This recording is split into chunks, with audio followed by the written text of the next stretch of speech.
Hello folks, today's episode has me replace an outer tie rod here on the driver's side on a 126 bends. It's very similar on a lot of them, the 123 or 124s, and a couple of tricks that I typically use before I go back to a reputable shop and get a final alignment done. So here it goes. Hello folks, Ralph with Stray Brands here. It should go without saying that any work that you're going to do on your own car is on your risk. I make these videos for folks who already know what they're doing. This is typically not done by novices. Some of the work can become a safety hazard if it's not done correctly. So please be careful, but this is really truly your work, your risk, you're on your own. That's all I gotta say as a disclaimer to the many videos that I post here, but especially the ones with the safety note. Take care and enjoy. With the car jacked up, I have the worn tie rod end here for you to see what's wrong with it. You may be able to hear it, but let's see if you can actually see it. You can see the movement here, and that should be dead tight, and it isn't. So that one is worn and the whole thing needs to come out. You do this by loosening up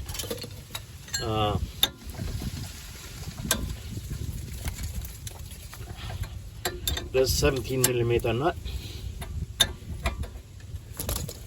Ooh, sorry. I usually hose this off with a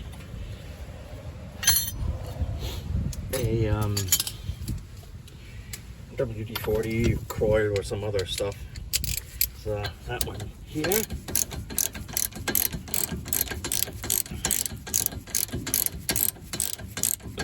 I'll show you the other one that we need to get rid of. It needs to come out.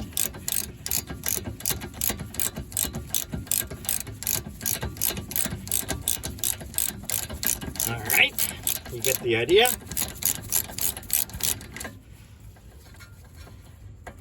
All right, so that one is done. And now there's another one that is located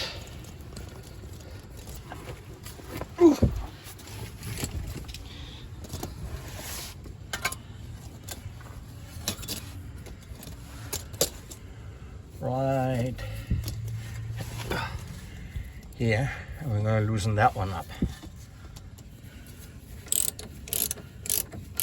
All right, you get the idea.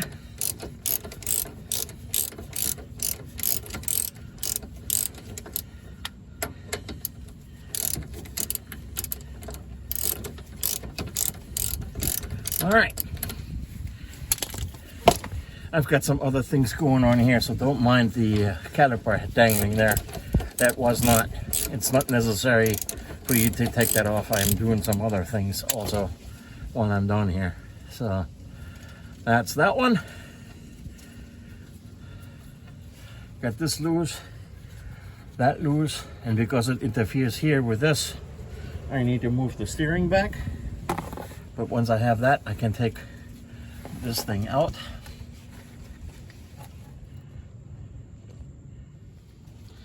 So there are a couple of tools that you can use. If you don't, if you are not intending to reuse this thing and you don't care about that rubber boot here, you can use one of these tools, jam it in there and try to get the sucker off. Usually they're so jammed in, so you need to hit this with a hammer. More professionally, you use one of these tools that lets you there you go. There. There you go. clamps on there, and then this bad boy should just quote unquote pop off. Depends on what kind of a technician put this in there, because if you tighten it too much, this thing can take quite a bit off. Whoops, sorry about that.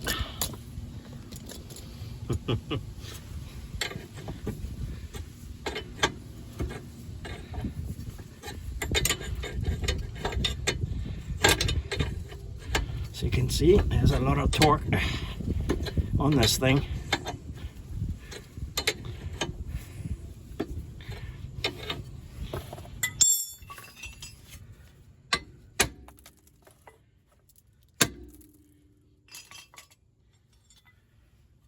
Not quite. Wow. This was apparently one of those where a technician went way overboard in trying to tighten this.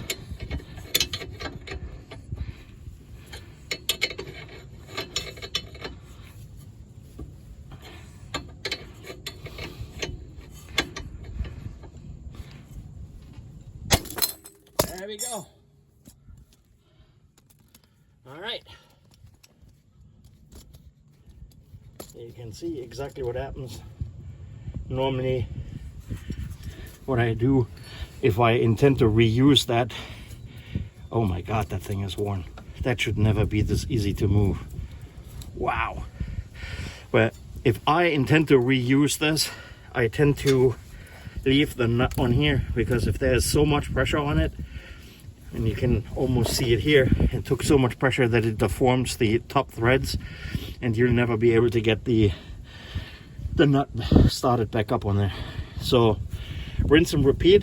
I do this on the other one, and that one is in tip-top shape, because see how difficult it is to move this, whereas this thing just flip-flops around. So this one is oh my God, this one is really worn. All right, here you can see the busted end. It's very loose. This has right hand thread, meaning if I turn this one, it goes in. And the inboard side, this one is actually in really good shape. That one has left hand thread. You can trust the website. This one has a left and a right. This one is the left one for the driver's side. And here you have the new securing lock nuts, brand new boots. And here I need to find the inboard and outboard side. And then the trick to this is counting how many threads I have from one side to the other. And that is exactly what I'm going to duplicate with the other one. It does not, again, it does not eliminate for you having to get an alignment to be on the safe side. But it gets you into the ballpark, and at least you can, if done safely, you can actually drive to a shop that does the final alignment for you. And you'll, on the way there, you'll see already whether or not the car does any funky pulling to one side or the other, or if it's already pretty well going straight. And of course, if this is the first time you ever do this, I recommend you not do it and let somebody help you do it who's done this before. This is obviously something that is safety related, and not something that you should do if you've never endeavored on anything like it. So I've loosened up these clamping screws, and this is the outboard one that if I unscrew it lefty loosey, it comes out. So that's that one. And this one I need to turn clockwise, right, in order for it to come out of. So this hinges upon the huge assumption that obviously the tie rod ends are of identical length to the old ones. And just by eyeballing it, that is pretty darn close. So here I'm going to count how many times how many threads the outboard side is, and I duplicate that with the new one. I hope you can see that the orientation as well as distance is now identical from one to the other, and now I can get the new replacement unit back into place. I usually only snug these up because I might need to still reposition the ball joints a little bit back and forth. One thing that you need is an Allen wrench, 6mm here.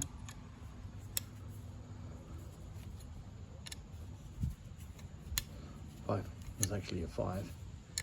But anyway, so when you tighten this lock nut, it's very difficult to turn this for obvious reasons. So while the taper is not fully seated, this ball joint is going to move back and forth. This one is really super tight because it's brand new, but that's why you have the hex head in there, so you can bolt this in place. One more word about the tie rod ends.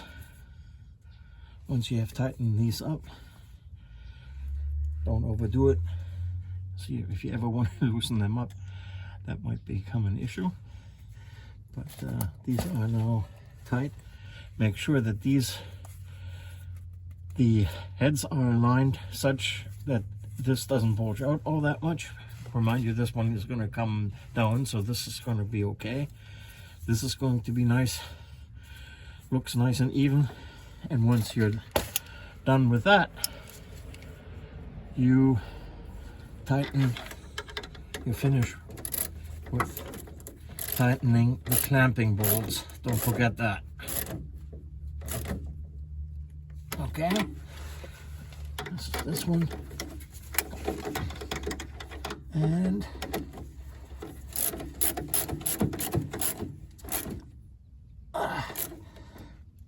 if the tight comes off, so that's tight enough. All right, so there we are.